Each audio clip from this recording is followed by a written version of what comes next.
Ikiwa leo ni Aprili 24 ya mwaka wa 2025, ninakusalimu kwa jina lipitalo majina yote.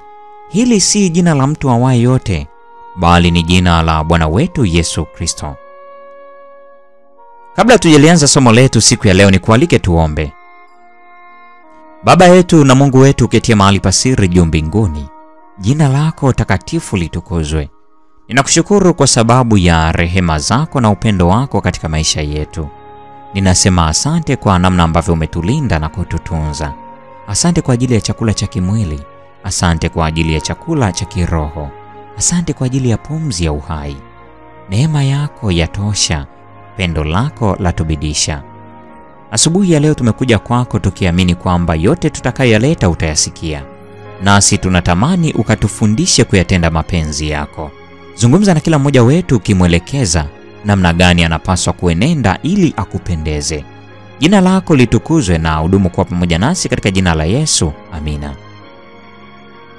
Mada ya leo inasema utafuteni mkate wa uzima. Imejengeka katika kitabu cha Wakolosai sura ya 3 aya ya 1 na ya 2. Neno la Mungu linasema, basi mkiwa mmefufuliwa pamoja na Kristo, yatafuteni yaliyo juu Kristo aliko, ameketi mkono wa kuume wa Mungu.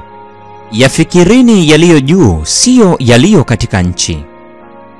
Wakati mambo ya kitambo yanapoishughulisha akili na kuvuta usikivu, na nguvu yote ya kiumbe inajishughulisha katika huduma ya mwanadamu, na kisha watu huiangalia ibada inayomstahili Mungu kuwa jambo la kipuuzi. Maslahi ya kidini yanafanywa kuwa chini ya ulimwengu. Lakini Yesu, ambaye alilipa gharama ya ukombozi kwa ajili ya nafsi za familia ya wanadamu, anataka kwamba watu wayashushe chini maslahi ya kitambo kwa ajili ya maslahi ya mbinguni.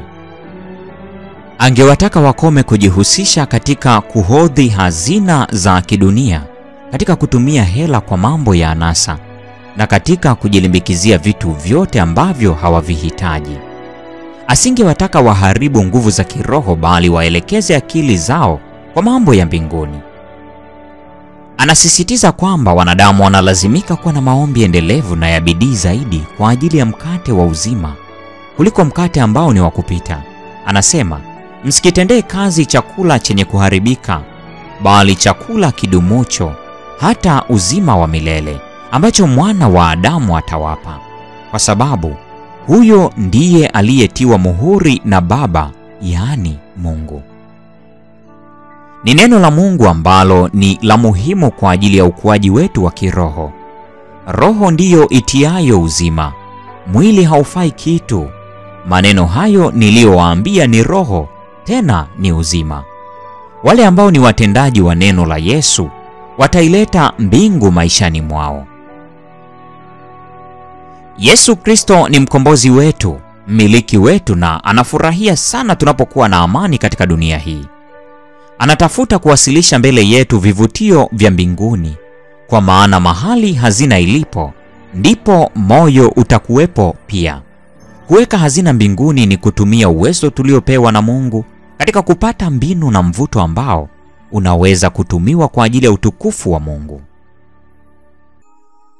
Kila dola tunayoipata ni mali ya Bwana, na inapaswa kutumiwa katika rejea ya wakati ambapo tutaitwa kutoa hesabu ya wakili wetu. Hakuna mtu miongoni mwetu atakayeweza kukwepa utoaji wa hesabu ujao.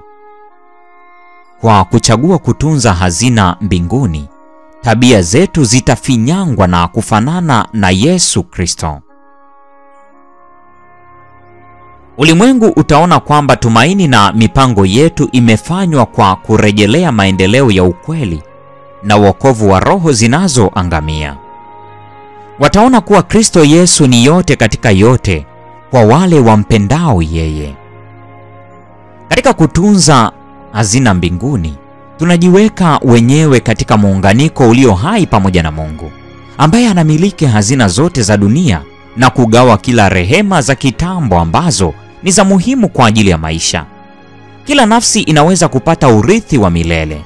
Bwana anafungua ukweli mbele ya watu wake kwamba kuna nafasi ya kutosha kwa ajili ya utumiaji wa uwezo wao kwa ajili ya kutimiza makusudi yao ya juu sana. Kwa kupatikana kwa hazina bora sana na ya kudumu, wanaweza kuweka hazina mahali ambapo si moto wala mafuriko au aina yoyote ya maafa inaweza kugusa. The Review and Herald, Aprili 7 ya mwaka 1896. Hii ni Aprili 24.